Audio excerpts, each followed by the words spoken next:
සුබ දවසක් ඔයාලට. ඔන්න ඉතින් අදත් ගෙනල්ලා තියෙනවා රසගුණ පිරුණු රෙසිපි එකක්. ඉතින් අද හදන්න යන්නේ සුදු ලුණු අච්චාරුවක්. මේ හදාගන්න අච්චාරුව අපිට මාස 2-3ක කාලයක් තියාගන්න පුළුවන්. ඒ වගේම තමයි මේ සුදු ලුණු අච්චාරුව හදාගන්න හරිම ලේසි. ඉතින් අපි එහෙමනම් බලමු කොහොමද මේ සුදු ලුණු අච්චාරුව හදාගන්නේ කියලා.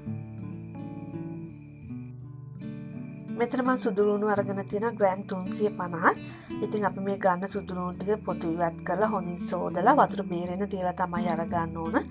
සුදු ලුණු ගෙඩි ලොකුයි වගේ නම් දෙකට කපලා අරගන්න පුළුවන්. ඊළඟට අපිට ඕන වෙනවා අමු මිරිස් කරල් 3-4.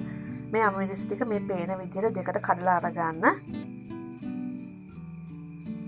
දැන් මම මේ විදිහට කඩාගත්තු අමු මිරිස් ටිකයි සුදු ලුණු ටිකයි වෙනම පැත්තකින් තියාගෙන භාජනයක් ලිපේ තියාගන්නවා.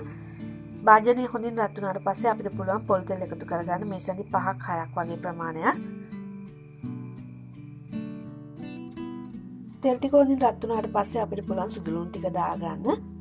ඉතින් මෙතනදී අපි යාන්තමින් රන්වන් පාට වෙනකම් විතරයි සුදු ලුණු බැද ගන්න අවශ්‍ය වෙන්නේ. ගොඩක් වෙලා බැද ගන්න ඕන වෙන්නේ නැහැ. ඉතින් මෙන්න මේ විදිහට එහා මෙහා පෙරලමින් යාන්තමින් රන්වන් පාට වෙනකම් සුදු ලුණු ටික බැද ගන්න. දැන් ඔයාලට පේනවා ඇති සුදු ලුණු ටික රන්වන් පාටට බැදිලා තියෙනවා.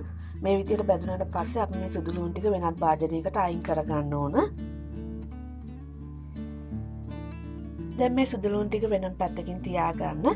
ඊළඟට මම නැවතත් භාජනයක් ලිපේ තියාගෙන ඒකට එකතු කරගන්න පොල් තෙල් මේසැලි 2ක්. තෙල් ටික හොඳින් රත් වුණාට පස්සේ දා ගන්නවා උඩු හාල් තේ හැඳි භාගයක්, අබ තේ හැඳි භාගයක්, කළුදුරු තේ හැඳි භාගයක්, එනසාලට 3-4ක්, ඒ වගේම කරාම් නැටි 2-3. දැන් මේ දේවල් ටික දාගෙන අබ ටික පුපුරනකම් බැද ගන්න ඕන. ඊළඟට මම මේකට දා ගන්නවා තලාගත්තු ඉඟුරු මේස හැන්දක විතර ප්‍රමාණයක්. ඉඟුරු ටිකක් දාලා සුවඳ එනකම් බැද ගන්න. රන්වන් පාට වෙනකම් බැද ගන්න අවශ්‍ය වෙන්නේ නැහැ. ඉඟුරු ටික සුවඳ එනකම් බැදුනට පස්සේ මම මේකට එකතු කර ගන්නවා මිරිස් කුඩු තේ හැඳි 2ක්. මිරිස් කුඩු ටිකක් ටික වෙලාවක් බැද ගන්න.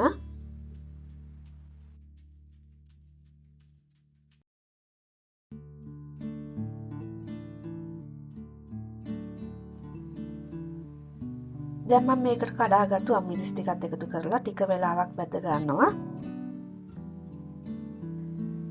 අමු මිරිස් ටික බැදුනට පස්සේ මම මේකට එකතු කර ගන්නවා විනාගිරි කෝප්ප කාලක්.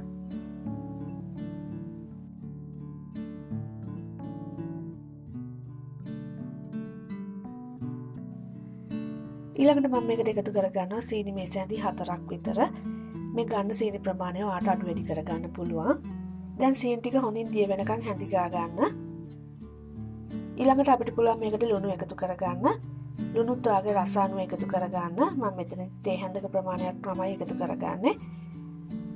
ලුණුත් එකතු කරගත්තට පස්සේ අපිට පුළුවන් කලින් බැදගත්තු සුදු ලුණු ටික එකතු කරගන්න. සුදු ලුණු ටික මේ විදිහට දාලා හොඳින් කලවම් කරගන්න. ඊළඟට ලිපේ ගින්දර අඩු කරලා විනාඩියක් විතර මද ගින්නේ උයා ගන්න ඕන.